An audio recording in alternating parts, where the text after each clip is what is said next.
Bonjour, donc Airbnb c'est une plateforme communautaire, c'est-à-dire une marketplace qui met en relation des voyageurs et des hôtes comme toi, comme moi, qui souhaitent louer une chambre chez eux ou leur logement dans son entier.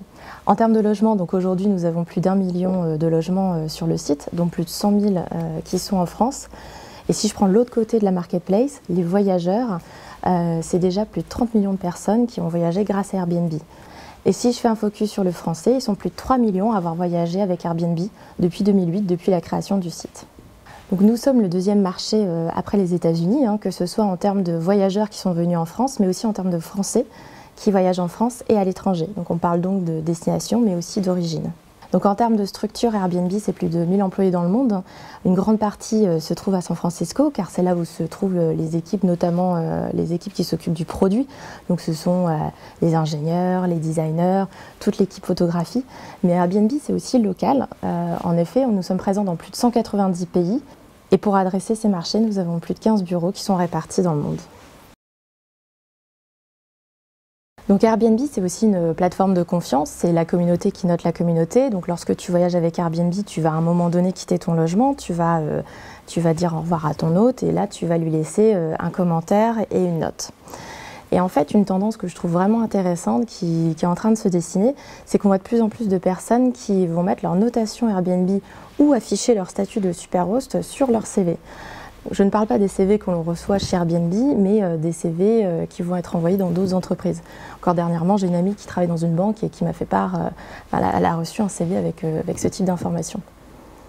Donc finalement, quand on y réfléchit, c'est vrai qu'être hôte sur Airbnb, ça démontre vraiment une certaine compétence en fait, professionnelle. Ça démontre ta capacité à gérer ton annonce, son prix, son contenu, ça démontre ta capacité à accueillir les autres, à répondre aussi en temps et en heure. Donc voilà, c'est un phénomène, c'est un phénomène que je trouve intéressant.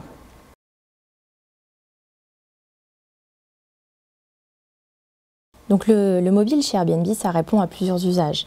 Il y a déjà l'usage d'un point de vue de l'hôte qui va quasi utiliser son application tous les jours pour gérer son bien, pour répondre aux messages, pour accepter des demandes faites par des voyageurs. Donc l'hôte va l'utiliser quasi tous les jours parce qu'on est quasi dans l'instantanéité. Le voyageur, quant à lui, va utiliser son application pour regarder son itinéraire, pour écrire un message à son hôte, chercher à nouveau l'adresse du logement lorsqu'il va atterrir. Donc le mobile chez Airbnb, finalement, ça fait vraiment partie intégrante de l'expérience. Parce qu'on est dans le voyage, on est justement en mobilité. La plupart de ton expérience, elle se fait justement lorsque tu n'es pas devant ton écran d'ordinateur. Donc le mobile, finalement, sans le mobile, l'expérience Airbnb serait finalement beaucoup moins bien. Et aujourd'hui, on voit que plus de 60% des réservations sur Airbnb impliquent à un moment donné le mobile. Donc demain, on pourrait imaginer que tout se fera à partir du mobile. Quand on regarde les étapes du voyageur, ce qu'on appelle les fameux funnels de conversion. Donc tu as d'abord la personne qui arrive sur ton appli, la personne qui search ensuite autour de ton application et ensuite la personne qui va réserver. Aujourd'hui, encore beaucoup de réservations se font directement à partir d'un ordinateur.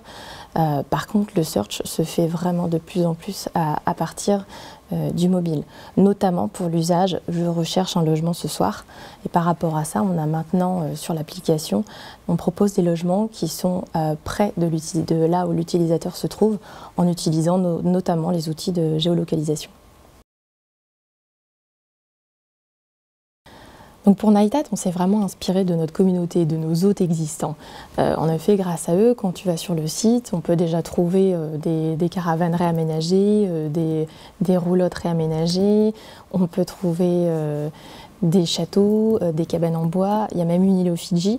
Et finalement, là, on a vraiment voulu aller un cran plus loin et on a finalement voulu remercier notre communauté en proposant nous aussi des lieux et des expériences hors du commun. Donc on a créé une saga en proposant chaque mois des lieux uniques. Nous avons commencé avec le château de Chenonceau, qui a mis son annonce sur le site, puis il y a eu un avion KLM, puis on a mis la maison d'Iniesta, les Galeries Lafayette la veille des soldes. Si je prends l'exemple des Galeries Lafayette, l'idée c'est d'aller un cran plus loin et d'offrir aussi une expérience. Avec les Galeries Lafayette, on offrait l'opportunité à des personnes d'accéder aux soldes finalement avant tout le monde. Donc pour chaque Night Hat, c'est aussi des partenariats que l'on noue, hein. Le dernier en date, il a été fait avec Courchevel Tourisme. En effet, on a proposé un téléphérique, nous avons réaménagé un téléphérique où des personnes ont pu dormir à 2700 mètres d'altitude.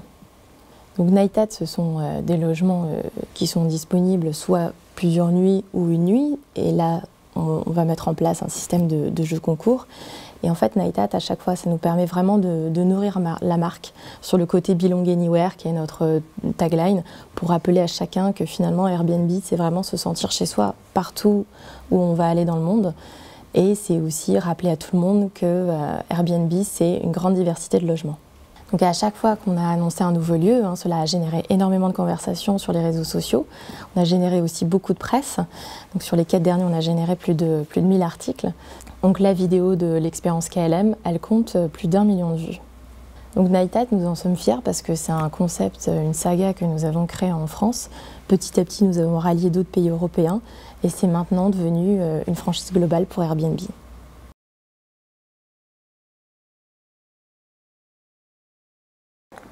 Un exemple de Night Hat, je vais te raconter l'histoire de la librairie de Waterstone où en Angleterre, il y a un touriste en fait qui est resté coincé dans la librairie. Donc c'est comme si, imagine une personne finalement qui reste coincée dans la Fnac toute la nuit avec tous les bouquins à disposition. Et ce touriste a tweeté sur le fait qu'il était coincé en fait toute la nuit dans cette librairie et ça a fait un buzz énorme en Angleterre. Pendant 24 heures, les Anglais ne parlaient que de ça. Donc l'équipe en Angleterre chez Airbnb a eu l'idée finalement de rebondir très rapidement sur cette news et ils ont organisé donc un immense sleepover dans cette fameuse librairie de Waterstone qui se trouvait près de Trafalgar Square et il y a une dizaine de personnes qui ont eu l'opportunité de dormir finalement dans cette librairie et de dévorer tous les bouquins qui s'y trouvaient.